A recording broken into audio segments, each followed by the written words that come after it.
This is Robert Goodman for Positive Strokes. Today we're on step 5.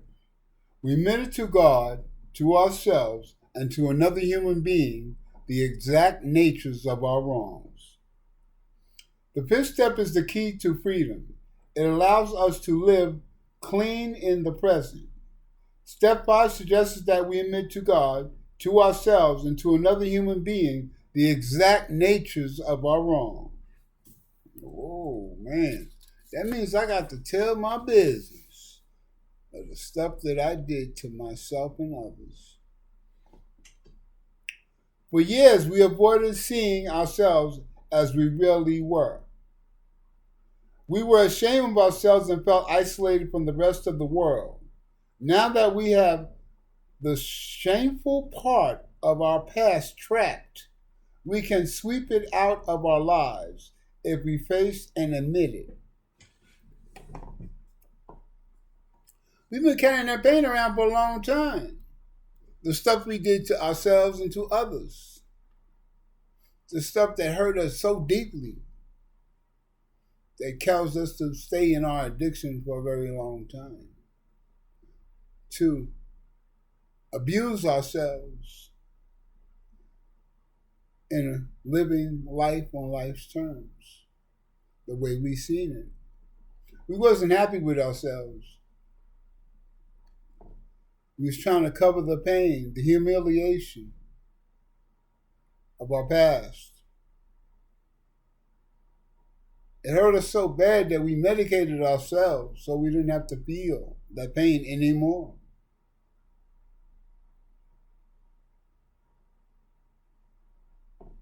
But as we went to step 1, step 2, and step 3, and we got those 3 right, we was able to sit down and put all that stuff on paper that we did. And we looked at it and we was hurt. After reading it and writing it down, I know I didn't know that person. I thought I knew me. When I read my own actions of the past to cause me to pick up and abuse, wow, I didn't like myself. As I shared in step 4, I hated myself.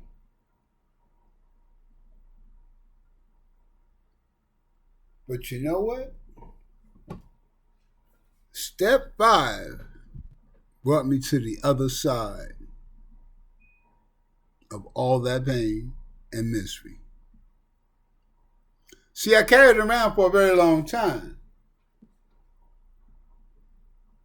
A lot of it, nobody knew but me and the damage I did to those.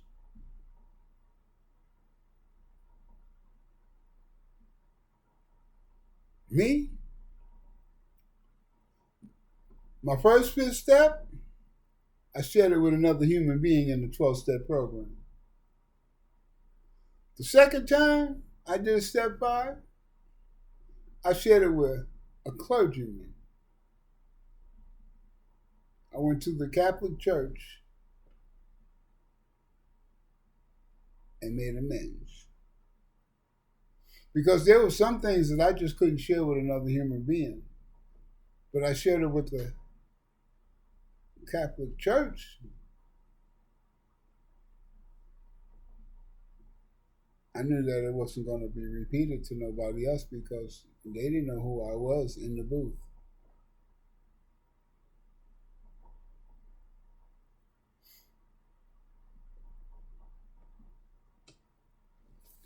The first time, I didn't share everything. It caused me to relapse,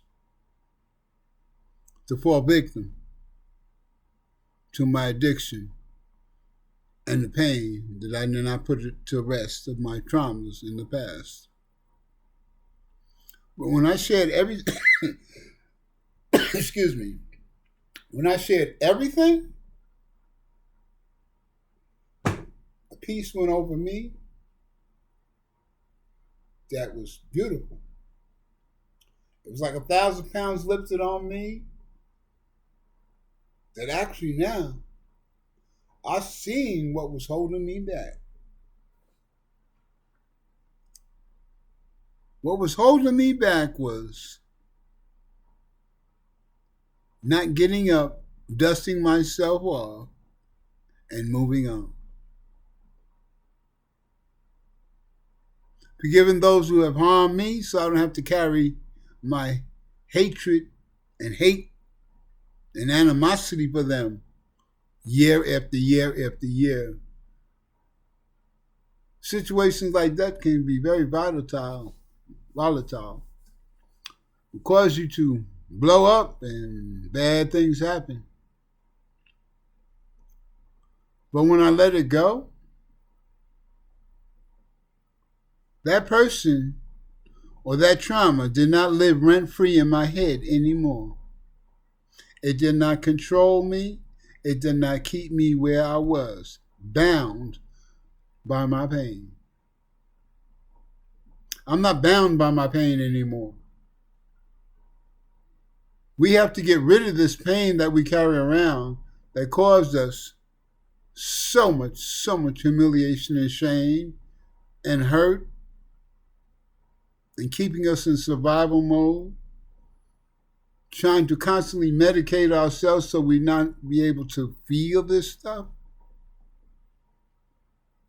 But when I gave all of it, I mean all of it, to a power greater than myself, which I call to choose God,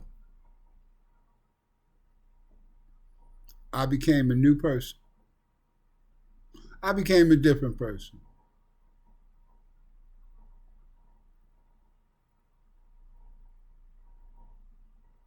I became the person before I used drugs and alcohol.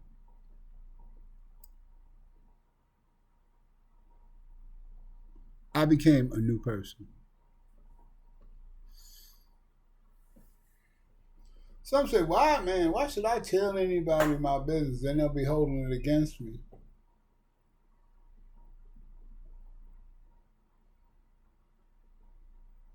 I'd rather share the pain, give it to a higher power, and move on instead of living the pain and dying the pain.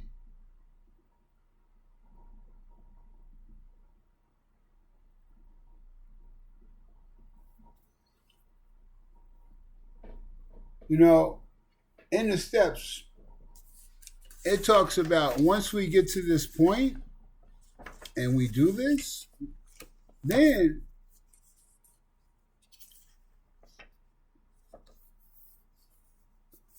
we feel better about ourselves. We really do.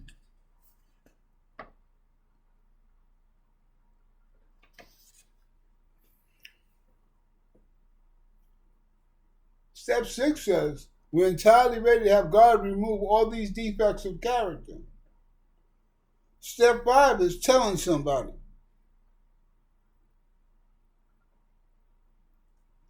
Telling them your pain.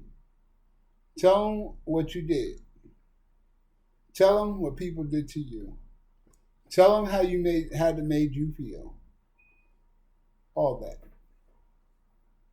And then 6, we're entirely ready for God to remove all these defects of character. We are ready for a power greater than ourselves to give us forgiveness for the things that we did.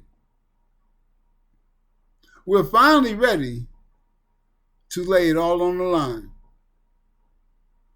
To admit that we were sorry, that we was involved in our addiction, that the addiction took over, the drugs took over.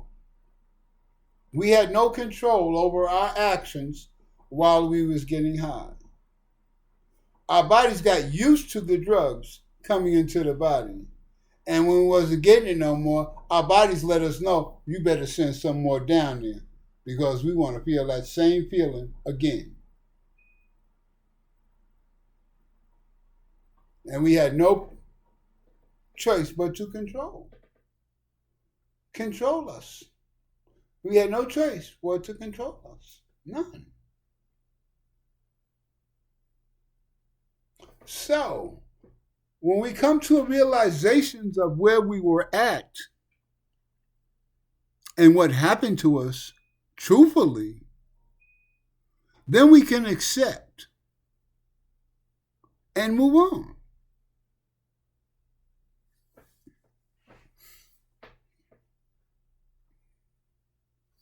Example. I know a gentleman. I was in jail with this gentleman, and he started reading his Bible, and he could beat his case because they had circumstantial evidence, but nothing concrete to say that he did the crime. But something came over to him by him reading that Bible and praying.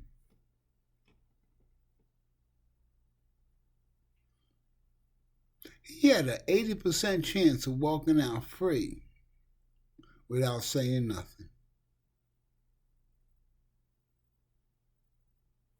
We went to court the same day. They called his name up. We're sitting in the booth. They called his name up. His lawyer said, and the judge said, "How do you want to plead?" He says, "I want to plead guilty," with an explanation.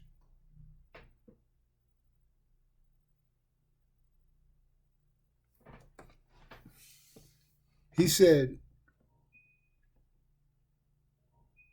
that he felt he had no choice but to commit the crime of robbing a gentleman at the ATM. He's been homeless for over 5 years. He tried to do it the right way, but things wasn't working out. He said he just wanted to sleep in the bed one night. He has not slept in a bed over 5 years. So he figured if he robbed him from the ATM, he can go sleep in the bed for 5 years.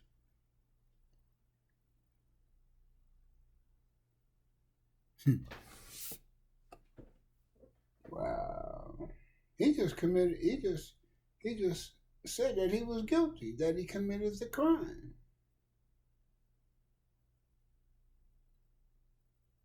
Strong arm robbery. In some cases, you get 5 years for that.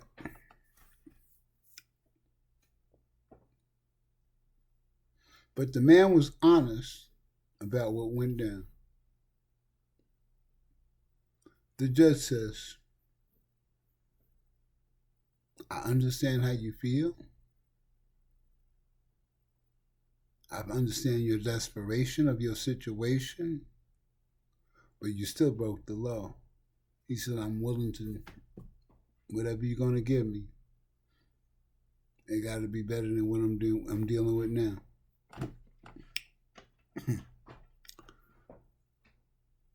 The judge turned around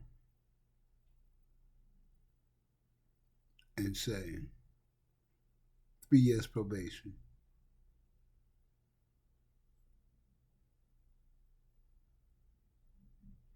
And he said that you check with him in 6 months. You're coming back to the court every 6 months, and we're going to make sure you won't be homeless no more.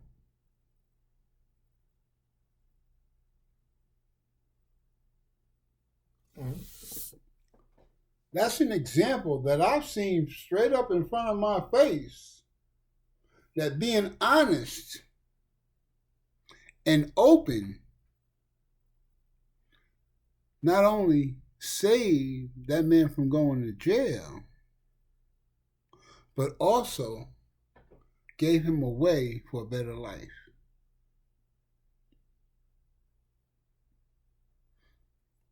The same thing with step 5 and step 6. When you express all that pain and that hurt to another human being that you trust, you don't have to carry it around no more.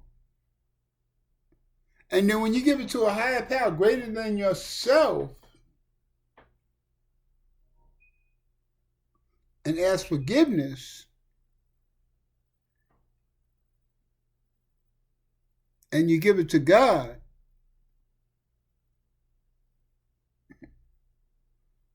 you feel like a new person.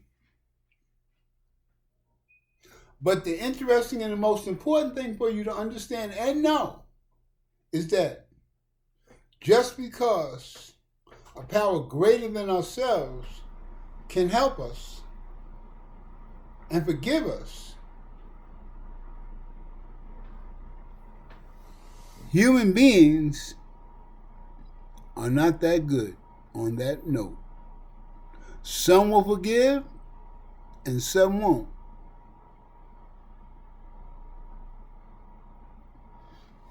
The interesting thing is nobody's perfect. We all make mistakes.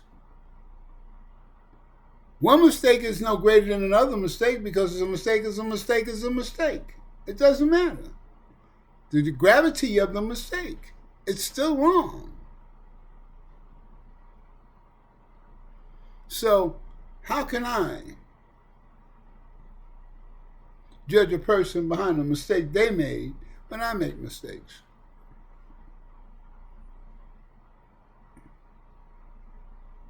How can I sit and tell somebody else how to live their life when I done screwed up my life?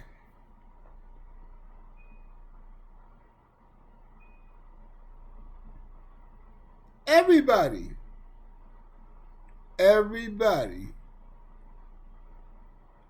has fell in the pit of messing up their life at one time or another, causing themselves pain. Nobody has lived all their life without not making a mistake.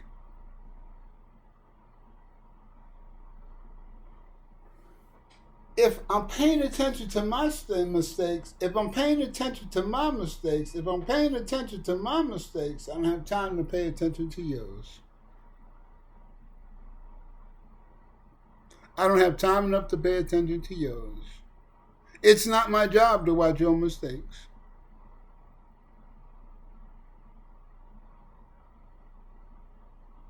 It's not.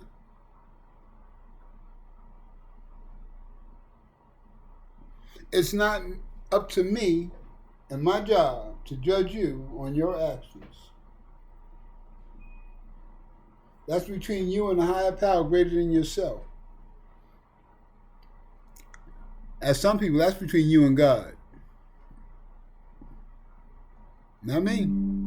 It has nothing to do with me.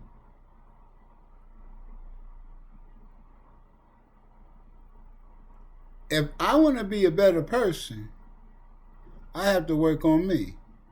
And I don't have time enough to work on you. Because the more I work on me, the better I will be. The less time I work on me, the worse off I'm going to be.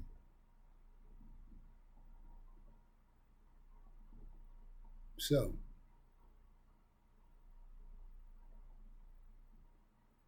we done handled step 5. We talked about step 6. Tomorrow we'll talk about step 7.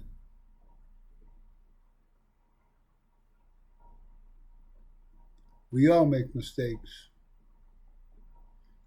You know, and the Bible says, we all fall short of the glory.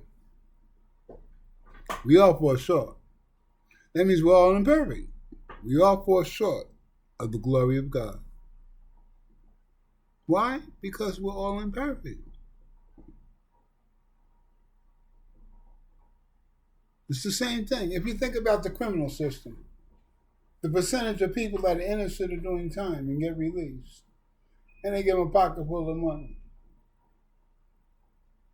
Money cannot give you back them years that you missed. Time, once time is gone, it's gone. It's over.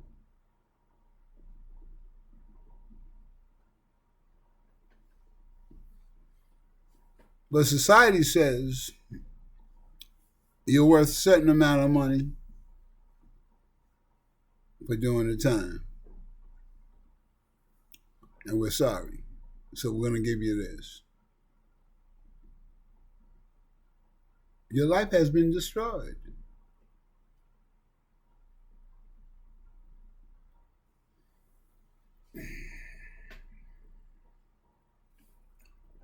Understand, it's the same thing. We go to the hospital.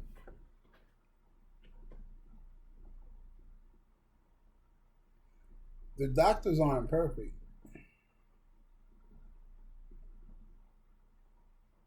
They're human beings just like us. Some doctors are more knowledgeable than others. You have to determine which doctor you want to deal with that's going to be beneficial to you.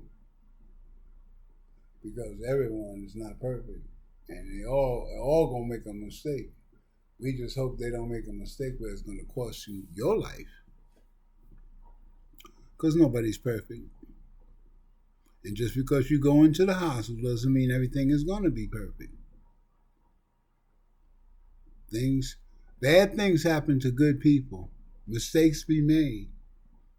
Why? Because nobody's perfect.